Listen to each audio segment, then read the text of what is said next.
যাওয়ার পরে যদি ফুল পাওয়া যায় সেটাই হলো প্রকৃত ফুল হবে।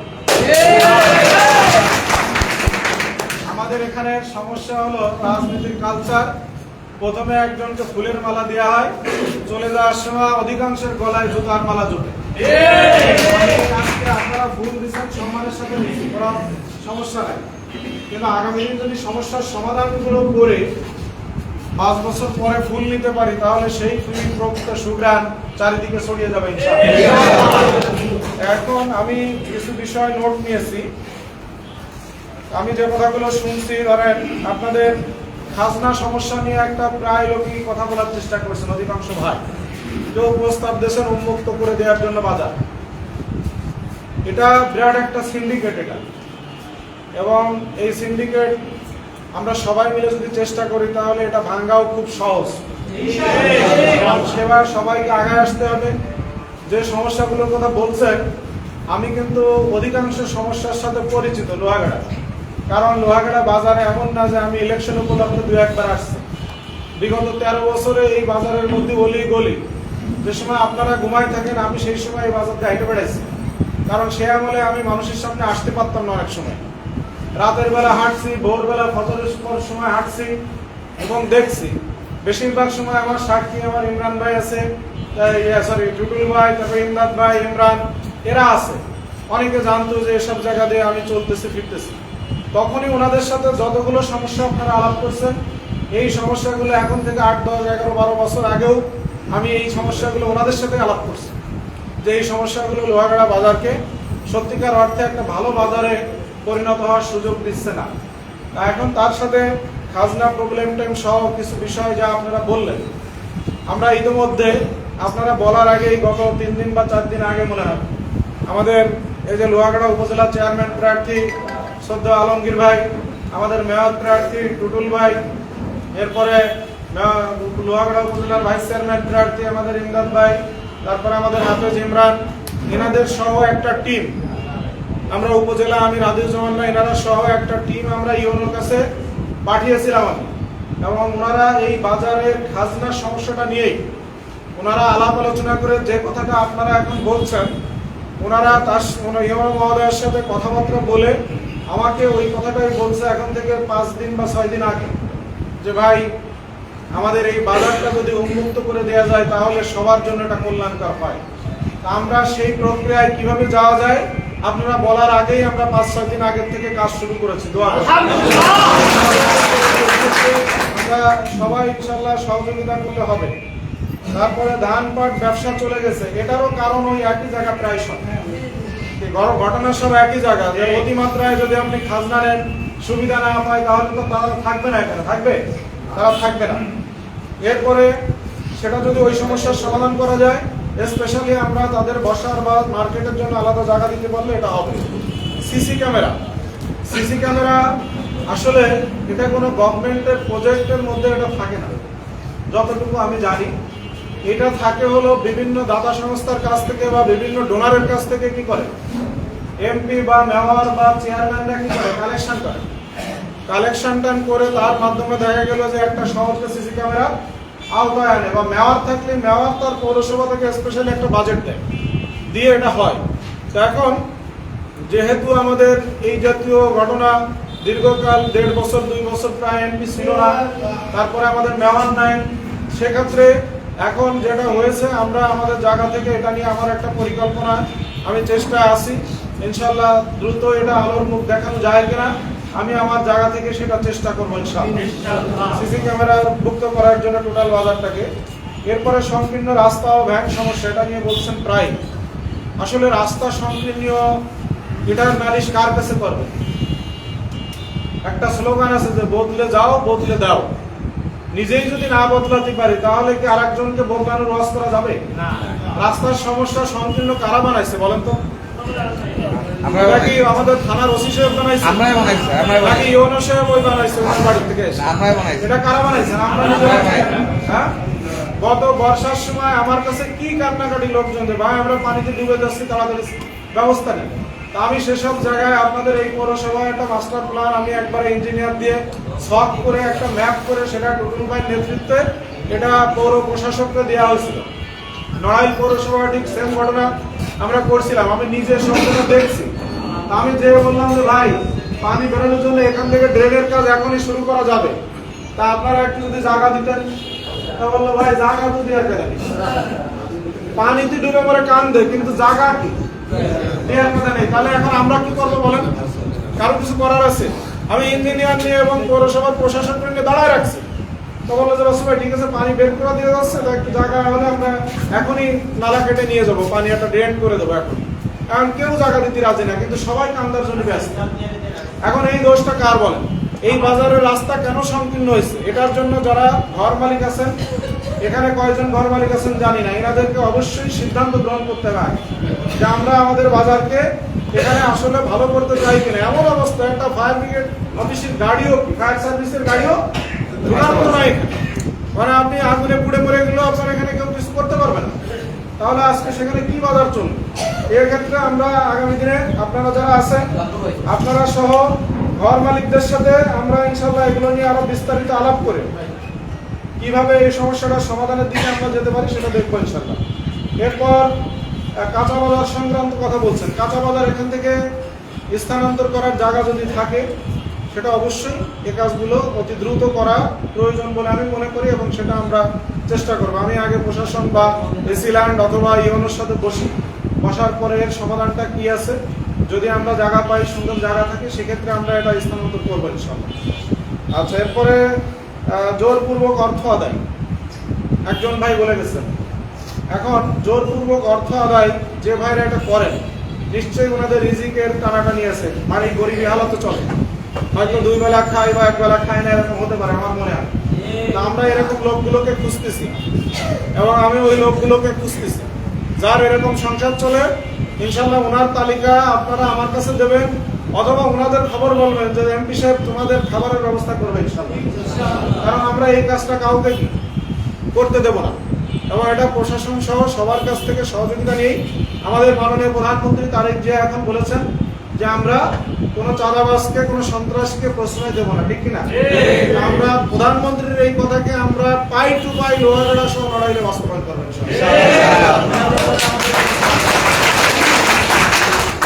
আচ্ছা, এরপরে আমাদের পুলিশি টহল বৃদ্ধির কথা বলছেন, এটা ওসি মহোদয়ের সাথে কথা হবে, ওসি সাহেবের সাথে কথা বলে যদি আরো প্রয়োজন হয়।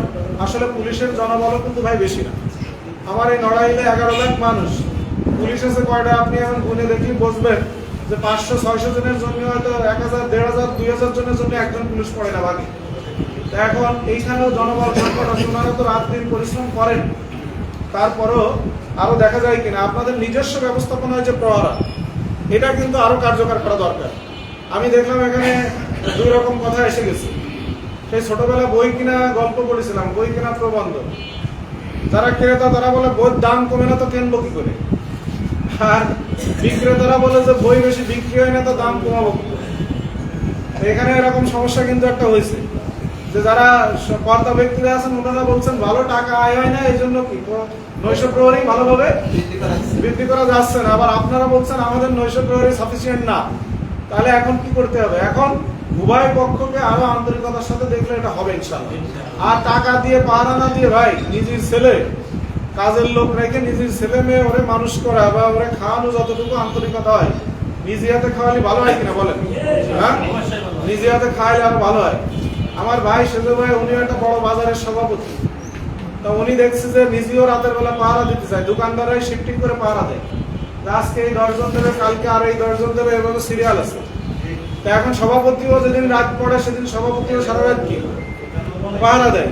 এখন নিজের সাল নিজে পাহারা দিলি যতটুকু ভালো দেওয়া যায়, বেকারখানায় অত কি কিষাণ কিনা দেওয়া যায় না। এটা নিয়েও আপনাদেরকে আগামীতে ভাবতে হবে যে আপনারা কি করবেন, ঠিক আছে? এটা নিয়ে আগামী দিন আপনাদের ভাবতে হবে যে টাকা কম দিচ্ছেন যারা, দরকার নাই, টাকাই লাগবে না, সব যাত্রা সেই কি করবেন, পাহারা দেবেন। যদি আপনার যেদিন ডেট আছে ওই দিন আপনার জ্বর হয়, পাতলা পায়খানা হয়, আপনি কিসের নিজে একটা কিনে পাঠায় দেবেন, কিন্তু আপনার লোক একটা দেওয়া লাগবে, কি বুঝছেন তো নাকি? হ্যাঁ, এটার জন্য আপনারা সেই ব্যবস্থা গ্রহণ করেন, তাহলে লোক বল বাড়বে, পাহারা নিয়ে আমাদের কোনো সমস্যা থাকবে না। এরপরে ম্যাজিস্ট্রেট আর পুলিশ দেখলে দোকানদার দৌড়ায় কেন, সেটা তো আপনারা করেন, ওটা আমার বলার কি? নিশ্চয়ই ওখানে কোনো ঝামেলা আছে, কিন্তু আছে নাকি? নিশ্চয়ই কিন্তু আছে। প্রতিনিয়ত কথা বলার সুযোগ দেয় না আমাদের একটা কথা বলবো তো বুঝাবো সুযোগ আমাদের আচ্ছা ইনশাআল্লাহ সুযোগ আপনারা পাবেন, কিন্তু আপনারা দৌড়াবেন। আমরা বলে দেবো, নির্বাহী ম্যাজিস্ট্রেট অনুরোধ করবো যে শুনে নিলে নিয়ে যদি কারোর অপরাধ হয় তাহলে কি করবেন? আপনারা যা করার সেটা করবেন, কিন্তু আপনারা যেন অপরাধী না হন এটুকু আমার অনুরোধ। ঠিক আছে, এটুকু আমার অনুরোধ যে আপনারা অপরাধী হবেন না, এটুকু কি আমরা তো একমত হতে পারি নাকি? লিগাল হয়তো থাকবেন, তাহলে ম্যাজিস্ট্রেট কি করে সেটা আমরা পরে ম্যাজিস্ট্রেট অনুরোধ করবো যে ভাই আপনি আমাদের রুটিনগুলো আঘাত করেন না। কিন্তু আমার বিশ্বাস যে একবারে কেউ এরকম করে বলে আমার কাছে মনে হয় না, কিন্তু আমরা আমাদের জায়গাগুলো আরো ক্লিয়ার করি। এরপরে রাস্তা বের করা, একজন বলছেন যে প্রকৃত রাস্তা বের করা।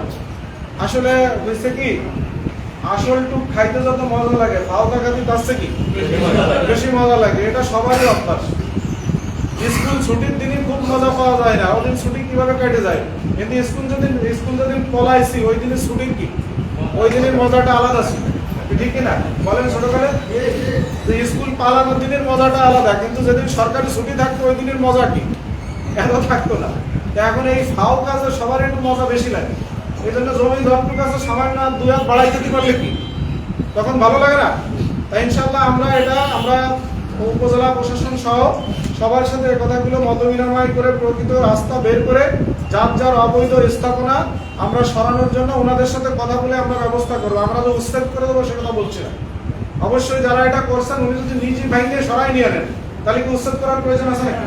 তো ভদ্র সমাজের কাজ হলো নিজেরটা নিজে ক্লোজ করে নেওয়া, উচ্ছেদ করা কোনো ভদ্র সমাজের কাজ না, ওটা হলো আর একটা লাইনের কাজ। এরপর বলছেন একজন যে নীরব চাঁদাবাজি বন্ধ করার জন্য একটা নীরব বাক্স বানাতে হবে। তাহলে কি এ চাঁদাবাজি জীবনে বন্ধ হবে না ভাই? নীরব চাঁদাবাজি বন্ধ করার জন্য নীরব বাক্স লাগবে, যে গোপনে বাক্সের মধ্যে কি করবে? অভিযোগ দেবে। ইনশাল্লাহ আপনাদের এটা লাগবে না।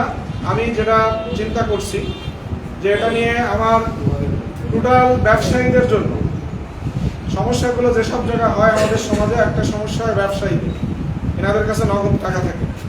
ব্যবসায়ীদের জন্য আমরা স্পেশালি একটা হটলাইন চালু করব। আমাদের এই আসনে কমিউনিটিতে অনেক অমুসলিম ভাইরা বসবাস করেন, হিন্দু ভাইরা, তাদের নিরাপত্তা নির্বিঘ্নে চলাচল, তাদের জানমাল ইজ্জত সম্মানের নিরাপত্তার জন্য আমি আর একটা হটলাইন করব। আর আমাদের এখানে প্রবাসীরা আছে, প্রবাসীদের পরিবারগুলোর হাতে নগদ টাকা থাকে, কিছু দুষ্টু চক্র তাদেরকে বিভিন্ন ফাঁদে ফেলে এই টাকা যে কোনোভাবে হাতিয়ে নেওয়ার চেষ্টা করে। এটা আমার বাস্তব অভিজ্ঞতার আলোকে আমি এগুলো ভাবছি। এই জায়গাও আর একটা হটলাইন হবে এবং যত অভিযোগ আছে যেখানে যেটা সেখানে ওখানে দ্রুত পৌঁছায় দিতে হবে। এই নাম্বারগুলো আপনারা দ্রুত পেয়ে যাবেন এবং সবার কাছে মুক্ত থাকবে ইনশাআল্লাহ। এবং এটা পাওয়ার সাথে সাথে আমরা প্রশাসনের সাথে সমন্বয় করে দ্রুত ইনশাআল্লাহ এখানে র্যাপিড অ্যাকশন দ্রুত ব্যবস্থা গ্রহণ করবো ইনশাআল্লাহ। এটা আমাদেরকে আমি নীরবে চলতে দেওয়া যাবে না। জি হ্যাঁ, যিনি অভিযোগ করবেন তার নামটা তো গোপনই থাকবে। আমি যাকে দেবো তার দায়িত্ব হলো আপনার কথা শুনে অভিযোগ শুধু লিখবে এবং সেটা খুব তাড়াতাড়ি হবে। আর এখানে আমার বক্তব্য, আপনাদের টয়লেট নাই, টয়লেটের ব্যবস্থা অবশ্যই একটা বাজারে জরুরি। এখন সব বিষয়গুলো মিলে যেটা হয়, বাজারটা কিন্তু পৌরসভার মধ্যে, বুঝছেন কিনা? হ্যাঁ, পৌরসভার মধ্যে বাজার, এর সমগ্র সব কিছুর মালিক পৌরপিতা। এখন পৌরপিতা তো আপনাদের এখন নাই, জনগণের পৌরপিতা আছে নাকি? জনগণের পৌরপিতা নাই, সরকার কোনো মতো দায় সারা গোছের কি চালাচ্ছে এখন যদি সত্যিকার অর্থে পৌরপিতা নির্বাচিত হয়ে যান, কেউ একজন হয়ে গেলে ওনার সব দায়িত্ব হলো এই কাজগুলো করার থাকবে। এমপি সাহেবের কিন্তু পৌরসভার মধ্যে, সিটি কর্পোরেশনের মধ্যে কোনো কাজ নাই। তেমন যারা ওই ঢাকা খুলনা সিটিতে এমপি এদের খুব বেশি কাজ নাই, খালি উন্নয়ন হবে, সমন্বয় করে দেখতে হবে। পৌরসভার মধ্যে মূল কাজ করবে পৌরসভা মেয়র, এমপি তার সাথে সমন্বয় করে কাজ করবে ইনশাল্লাহ। যিনি পৌর মেয়র হবেন তার সাথে সমন্বয় করে পৌর মেয়র কেন কাজ করতেছে না এটা আরো গতিশীল করার জন্য সেটা ব্যবস্থা করব। এখন পৌর মেয়র যদি আমার সাথে মতের মিলির লোক হয় তাহলে কাজ কি হবে? ভালো হবে। আর আমি যদি বলি যে ভাই টাকা খাইস না, আর ও যদি আমার কয় না এমপি সাহেব থামেন আমার 5 টাকা লাগবে, তাহলে তো কাজ সেরকমই হবে। এখন এই জন্য আগামী দিন আপনাদের জন্য আল্লাহ যেন একজন ভালো পৌর মেয়র আল্লাহ যেন নির্বাচনের ব্যবস্থা করে, আপনাদের জন্য দোয়া করি। আর যাবতীয় সমস্যাগুলো নিয়ে যেগুলো বলছেন পয়েন্ট ভিত্তিক, এই কথাগুলো আমি সব জায়গায় আমার উপজেলা প্রশাসনের সাথে দ্রুতই মিটিং হবে ইনশাল্লাহ। আমি সেই মিটিংটার শরিক হওয়ার পরে বাকিগুলো আলোচনা করে পৌরসভার যিনি প্রশাসক আছে তার সাথে আলোচনা করে যেগুলো দ্রুত সমাধানের বিষয় সেগুলো দ্রুত করবো ইনশাল্লাহ। সম্মানিত ভাইরা, আপনারা এখানে যারা আছেন, আমি নির্বাচিত হয়েছি, আমার জন্য কেউ 24 ঘন্টা কাজ করছে, কেউ হাজার হাজার টাকা খরচ করছে। আমি কিন্তু এ পর্যন্ত কাউকে টাকা দিতে পারি নাই ইলেকশনে, কিন্তু আমি একটা কাজ করছিলাম। আমি প্রতিটা মানুষের পাড়ায়, দরজায় দরজায়, গ্রামে গ্রামে যাওয়ার চেষ্টা করেছি এবং আমার কথাগুলো বোঝানোর চেষ্টা করছি। ওনাদের কথাগুলো আমি শুনছি, শুনে আমার ভবিষ্যৎ পরিকল্পনা কি সেটা আমি বলছি। এবং আজকে লোহাগাড়াবাসী ইতিহাসে যে রেকর্ড করছে, স্বাধীনতার 54 বছরের নড়াইলের নির্বাচনী ইতিহাসে এমন কোনো রেকর্ড নাই যে লোহাগাড়া উপজেলা থেকে সদরের কোনো এমপি প্রার্থী দাঁড়ায় লোহাগাড়া উপজেলায় তিনি ফার্স্ট হতে পারেন ভোটে। এরকম কোনো রেকর্ড নাই, আমি সব খুঁজে দেখেছি। কিন্তু আপনারা লোহাগাড়ার মানুষ আমাকে 12টা ইউনিয়ন, একটা পৌরসভা, সব জায়গায় দাঁড়িপাল্লা প্রতীককে আপনারা বিজয়ী করেছেন। আলহামদুলিল্লাহ। শুধু বিজয়ী না, যে লোক আমার নিকটতম প্রতিদ্বন্দ্বী টোটাল লোহাগাড়া উপজেলার মধ্যে সে প্রার্থী থেকে আমি 25,000 ভোট বেশি পাইছি। আর আমি বাদে আরো 7 জন প্রার্থী এখানে ইলেকশন করেছে এই আসনে। 7 জন প্রার্থী মিলে টোটাল লোহাগাড়ায় যে ভোট পাইছে, আমি একা তার থেকে 13,000 বেশি পাইছি। এখন এই যে অর্জন, নিশ্চয়ই আমার দায়বদ্ধতা অনেক বেশি বেড়ে গেছে আপনাদের প্রতি, এবং এই দায়বদ্ধতার জায়গা থেকে আমি আপনাদের পাশে আছি ইনশাআল্লাহ। আমি পয়লা রমজানে ঢাকা থেকে আমি শপথ নিয়ে পয়লা রমজান যখন আসি, প্রথমেই আমি আসে আমার গাড়ি ছেড়ে দিয়ে আমি এখানে নেমে আমি লোহাগাড়া বাজার দিয়ে বড় একটা অংশ ঘোরাফেরা করছি এবং ঘুরে তারপরে ইফতারি করে আমি এখান থেকে পরে ইশার আগে গেছি এই লোহাগাড়া থেকে। এবং ইনশাআল্লাহ আমি যেমন দরজায় দরজায় ঘুরে ঘুরে এমপি হয়েছি ভাই, আপনাদের কাউকে টাকা দিতে পারি নাই, কাউকে খাওয়াতে পারি নাই, কাউকে গাড়ি দিতে পারি নাই। যেমন দরজায় দরজায় ঘুরে ঘুরে এমপি হয়েছি, ইনশাআল্লাহ আল্লাহ আমাকে যদি সুস্থ রাখেন, আগামী 5 বছর এইভাবে এমপি গিরি আমি দরজায় দরজায় ঘুরে ঘুরেই করবো ইনশাআল্লাহ। আমাকে কেউ দাওয়াত দিয়ে আনা লাগবে না, আমাকে কেউ দাওয়াত দিয়ে আনা লাগবে না। আপনি যদি দেখেন সন্ধ্যার সময় এমপি সাহেব একা একা ঘুরে বেড়াচ্ছে আপনার দোকানের সামনে দিয়ে, তাকে ওই এমপির কি দাওয়াত দেওয়া লাগে নাকি? ওই এমপিতে দাওয়াত দেওয়া লাগবে না। ইনশাআল্লাহ আপনারা আমাকে সবসময় পাবেন এবং আমি সেভাবে আগামী দিন চালাবো। যদি কেউ চাঁদার কারণে দোকান বন্ধ করে চলে যান, যদি কোনো হিন্দু ভাই জুলুম নির্যাতনের কারণে চলে যান দোকান বন্ধ করে, আমি বা তার বাড়ি ছেড়ে দিয়ে অন্য দেশে বাড়ি জমান, তাহলে আমার অনুরোধ যে যাওয়ার আগে অন্তত আমাকে একটু বলে যাবে। যদি পারি আপনাকে আমি ঠেকায় রাখবো, না পারলে একসাথে আমরা সবাই মিলে যাব, কোনো কথা নেই। আমরা কেউই এখানে থাকবো। কারণ সন্ত্রাসীর কাছে, চাঁদাবাজির কাছে, আমরা দুর্নীতির কাছে আমরা কাউকে আমরা বিনা চ্যালেঞ্জে নড়াইল 2 আসনে ছেড়ে দেবো ইনশাআল্লাহ। দোকানে কেউ চাঁদা নিতে গেলে অবশ্যই আমাদেরকে একটু জানাবেন কাইন্ডলি। যিনি চাঁদা নিচ্ছেন তাকে আপনারা ধরে বসবেন, ধরে বসে মারপিট করবেন, যদি কথা না শুনে প্রশাসনের হাতে তুলে দেবেন এবং তারপরে প্রয়োজনে আমাকে ফোন দেবেন। এসপি সাহেব বা আমাদের ওসি সাহেব যারা আছেন, তারপরে ওনারা আইনি পদক্ষেপ নেবেন। কিন্তু আমরা হয় কি যে আমরা নিজেরাই ভয়ে বাঁচি না। সারা জীবন কি চাঁদা দিয়ে মরবেন? আমি আতাউর রহমান বাসু বলছি, আপনার ব্যবসা খুব ভালো হলে, লাভ হলে জীবনে আমি খোঁজ নিতে যাবো না, আমার দলের একটা লোকও যাবে না। কিন্তু আপনি যদি কখনো বিপদে পড়েন সেটা যেন অবশ্যই আমি খোঁজ পাই, এই কথাটুকু আপনাদের কাছে আমি বলে দিতে চাই। আমার খোঁজের বাইরে যে যেন কোনো বিপদ আপনার ঘাড়ে চাপে না বসা, সেই বিপদ, সেই অন্যায় তার কাছে যেন আপনি নথি স্বীকার না করেন, এটা আমার অনুরোধ। সেটাকে আপনারা পাবেন তো ইনশাআল্লাহ? সেটা পারেন তো ইনশাআল্লাহ। আপনার এই বাজারের খাজনাও দেখবেন একসময় কমে যাবে, সবই কমে যাবে। আর এগুলো বাড়ে কি করে? বাড়ে আপনি একটা অন্যায়ের কাছে দুর্বল হন, সেই জন্য আর 2টা অন্যায় একসময় মাথার উপরে চড়া দিয়ে উঠে। কিন্তু প্রথম অন্যায়টা যদি শক্তভাবে আমরা ধরতে পারি, আর কোনো অন্যায় আমাদের সামনে এসে দাঁড়াতে পারবে। আমরা ইনশাআল্লাহ আগামী দিন সেটা করতে চাই। এমপি কে খুশি করা লাগবে না, এমপি দলের লোকের খুশি করা লাগবে না। এমপি যা খায় 3 বেলা 2 বেলাও যদি খায়, তা আপনাদের কারোর কাছে এসে বলবে না বা আমার লোক পাঠাবে না যে এমপি সাহেব বাড়ি বাজাতে লাগবে না, আমার সব কোনো কিছুই লাগে না। আমাদেরকে আল্লাহ বাঁচায় রাখছে। আর যে যত খায় রে ভাই, যে যত আয় করে, খায় কয়জন বলেন তো?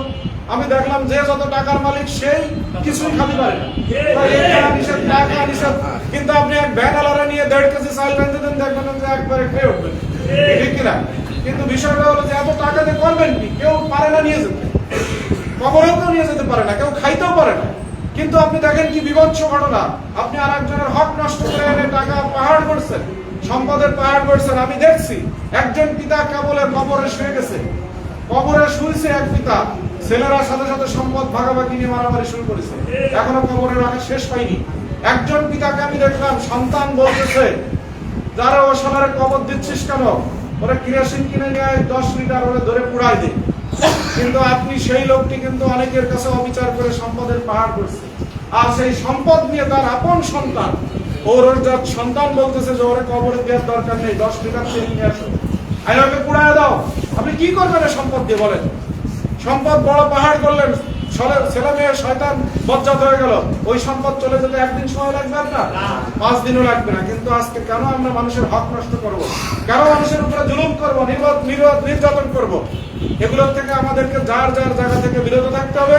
সবাইকে হালাল উপায়ে, বৈধ উপায়, আপনারা ব্যবসায়ী মানুষ, আপনারা যদি বৈধভাবে ব্যবসা করতে পারেন, আমাদের হাদিসে বলে সেই ব্যবসায়ের স্থান হবে কি আমাদের কঠিন ময়দানে আল্লাহর সাথে, আল্লাহ রসুলের সাথে তার জান্নাত নসিব হবে একসাথে। বলেন সোজা মর্যাদা নাকি? এখন আপনি হালাল উপায়ে ব্যবসা করবেন, ইনশাআল্লাহ আপনার মর্যাদা সেখানে দুনিয়াও বাড়বে, আখিরাতেও বাড়বে। তা আমি আপনাদের সবাইকে সে অনুরোধ রাখি, আগামী দিনগুলো আমরা একসাথে চলতে চাই, ইনশাআল্লাহ সব সমস্যার সমাধান হবে। দল যিনি যেটাই করেন, আমরা উন্নয়নের প্রশ্নে সবাই তো একমত নাকি? আপনি বিএনপি করেন, ভাই আমার কোনো দুঃখ নাই, আওয়ামী লীগ করেন, দুঃখ নাই, জামাত করেন, হেফাজত চরমোনাই, যা করেন, কিন্তু আমরা উন্নয়নের প্রশ্নে সবাই কি হবো? একমত হবো ইনশাআল্লাহ। যদি এটা হয় তাহলে সব সমস্যা দ্রুত পেয়ে যাবে, সমাধান হয়ে যাবে ইনশাআল্লাহ। আমি আপনাদের পাশে থেকে আপনাদের সাথে একজন সহযোদ্ধা হিসেবে আমার এই ভূমিকা থাকবে। আল্লাহ আমাদের সবকিছুকে উন্নয়ন অগ্রগতির জন্য কবুল করুন। আসসালামু আলাইকুম ওয়া রাহমাতুল্লাহ।